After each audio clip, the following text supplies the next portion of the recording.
Indian cricket ടീമിൽ ഒരു ദശാബ്ദത്തിലേറെയായി നിറഞ്ഞു നിൽക്കുന്ന ഓൾറൗണ്ടർ രവീന്ദ്ര ജഡേജ ആരാധകർക്ക് എന്നും ഒരു വിസ്മയമാണ്.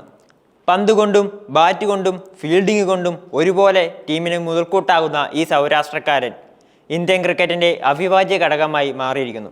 എന്നാൽ അടുത്തിടെ നടന്ന ഇംഗ്ലണ്ട് പര്യടനത്തിലെ ഉയർന്നു വന്ന ഒരു ചോദ്യവും അതിന് ജഡേജ നൽകിയ മറുപടിയും ക്രിക്കറ്റ് ലോകത്ത് വലിയ ചർച്ചകൾക്ക് വഴിയൊരുക്കുകയാണ്. Test captaincy മോഹിച്ചിരുന്നു? ഈ ചോദ്യത്തിന് ജഡേജ നൽകിയ മറുപടി ആ കാലമൊക്കെ കഴിഞ്ഞു എന്നായിരുന്നു. ഒരു ചിരിയോടെയുള്ള ആ പ്രതികരണം അദ്ദേഹത്തിൻ്റെ മനസ്സിലെ ചില ചിന്തകളെയും ക്രിക്കറ്റ് ജീവിതത്തിലെ അനുഭവങ്ങളെയും കുറിച്ച് പല ചോദ്യങ്ങളും ഉയർത്തുന്നുണ്ട്. ഇന്ത്യൻ ടെസ്റ്റ് ടീമിലെ ഏറ്റവും മുതിർന്ന കളിക്കാരിൽ ഒരാളായിട്ടും രോഹിത് ശർമ്മയ്ക്ക് ശേഷം നായകസ്ഥാനത്തേക്ക് ശുഭ്മാൻ ഗിൽ തിരഞ്ഞെടുക്കപ്പെട്ടപ്പോൾ ജഡേജയ്ക്ക് ടെസ്റ്റ് ക്യാപ്റ്റനായോ വൈസ് ക്യാപ്റ്റനായോ അവസരം ലഭിച്ചില്ല എന്നത് ശ്രദ്ധേയമാണ്. ഈ ഒരു പശ്ചാത്തലത്തിൽ ജഡേജയുടെ കരിയർ, അദ്ദേഹത്തിൻ്റെ നേതൃത്വ ഗുണങ്ങൾ, ഒപ്പം കടന്നുപോയേക്കായിരുന്ന ക്യാപ്റ്റൻസി സ്ഥാനങ്ങളെക്കുറിച്ചും നമുക്കൊന്ന് പരിശോധിക്കാം. 2009 അന്താരാഷ്ട്ര ക്രിക്കറ്റിൽ അരങ്ങേറ്റം കുറിച്ച രവീന്ദ്ര ജഡേജ പിന്നീട് ഇന്ത്യൻ ടീമിൻ്റെ ഒരു സ്ഥിരം സാന്നിധ്യമായി മാറി.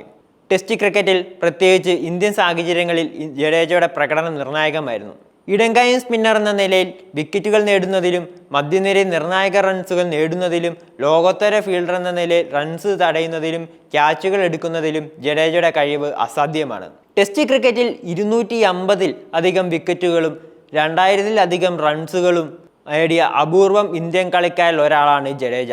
ഇത് അദ്ദേഹത്തിൻ്റെ ഓൾറൗണ്ട് കഴിവുകളുടെ തെളിവാണ്. ടീമിന് പ്രതിസന്ധി ഘട്ടങ്ങളിൽ താങ്ങും തണലുമായി നിന്ന എത്രയോ ഇന്നിങ്സുകൾ അദ്ദേഹത്തിൻ്റെ പേരിൽ രേഖപ്പെടുത്തിയിട്ടുണ്ട്.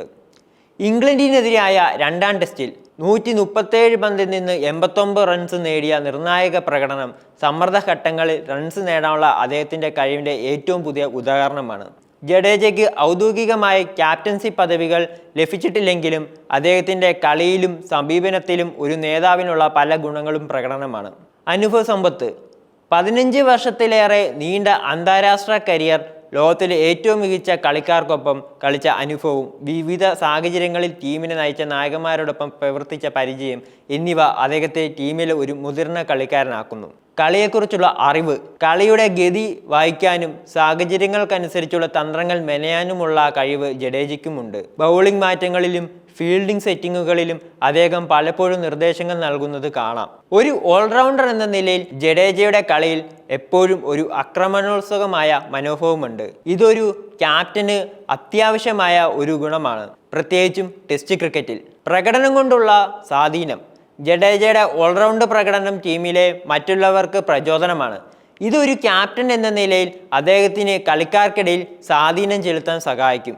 ഈ ഗുണങ്ങളെല്ലാം ഉണ്ടായിരുന്നിട്ടും എന്തുകൊണ്ടായിരിക്കാം ശുഭ്മാൻ ഗിൽ ക്യാപ്റ്റനായി തിരഞ്ഞെടുക്കപ്പെട്ടത് എന്ന ചോദ്യം പ്രസക്തമാണ്.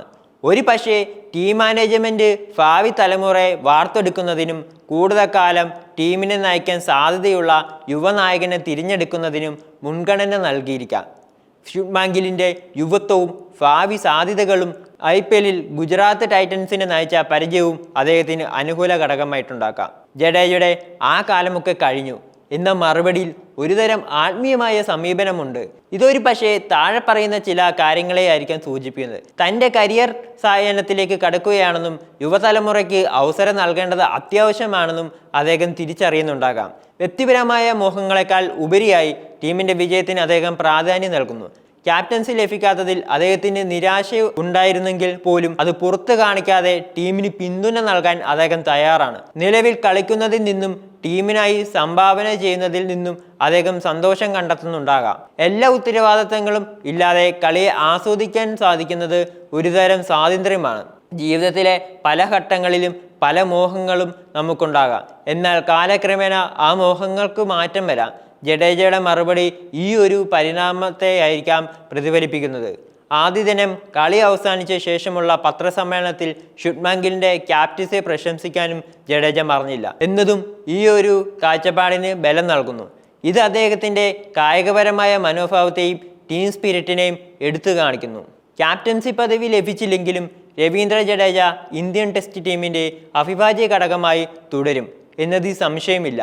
അദ്ദേഹത്തിൻ്റെ ഓൾറൗണ്ട് കഴിവുകൾ ടീമിന് നൽകുന്ന പിന്തുണ ചെറുതല്ല. ഒരു പക്ഷേ ക്യാപ്റ്റൻസി ഭാരമില്ലാത്തത് അദ്ദേഹത്തിൻ്റെ തൻ്റെ സ്വാഭാവികമായ കളി പുറത്തെടുക്കാൻ കൂടുതൽ സഹായകമായേക്കാം. ഒരു മുതിർന്ന കളിക്കാരൻ എന്ന നിലയിൽ യുവ കളിക്കാർക്ക് വഴികാട്ടാനും അവർക്ക് പിന്തുണ നൽകാനും ജഡേജയ്ക്ക് സാധിക്കും. ഗ്രൗണ്ടിലും ഡ്രസ്സിംഗ് റൂമിലും അദ്ദേഹത്തിൻ്റെ സാന്നിധ്യം ടീമിന് ആത്മവിശ്വാസം നൽകും. ശുഭ്മാൻ ഗില്ലിനെ പോലുള്ള യുവനായകന്മാർക്ക് ജഡേജയുടെ അനുഭവ സമ്പത്ത് ഒരു മുതൽക്കൂട്ടായിരിക്കും. രവീന്ദ്ര ജഡേജയുടെ ആ കാലമൊക്കെ കഴിഞ്ഞു എന്ന മറുപടി കേവലം ഒരു ചിരിയിൽ ഒതുങ്ങുന്നതായിരുന്നില്ല. അതൊരു കളിക്കാരൻ്റെ കായിക ജീവിതത്തിലെ വ്യത്യസ്ത ഘട്ടങ്ങളെയും വ്യക്തിപരമായ മോഹങ്ങളെയും ടീമിനോടുള്ള പ്രതിബദ്ധതയും ഓർമ്മിപ്പിക്കുന്നതായിരുന്നു. ക്യാപ്റ്റൻസി സ്വപ്നങ്ങൾ ഒരു പക്ഷേ അദ്ദേഹത്തിൻ്റെ മനസ്സിലൂടെ കടന്നുപോയിരിക്കാം. എന്നാൽ ഇപ്പോൾ അദ്ദേഹം സന്തോഷത്തോടെയും സമാധാനത്തോടെയും ടീമിനായി കളിക്കുന്നതിൽ ശ്രദ്ധ കേന്ദ്രീകരിക്കുന്നു. രവീന്ദ്ര ജഡേജ എന്ന കളിക്കാരൻ്റെയും വ്യക്തിയുടെയും മഹത്വം ഈ വാക്കുകളിൽ വ്യക്തമായിരിക്കുന്നു. ഇന്ത്യൻ ക്രിക്കറ്റിന് ഇനിയും ഒരുപാട് കാലം രവീന്ദ്ര ജഡേജയുടെ സംഭാവനകൾ ആവശ്യമാണ്. അദ്ദേഹം അത് നിറവേറ്റുകയും ചെയ്യും.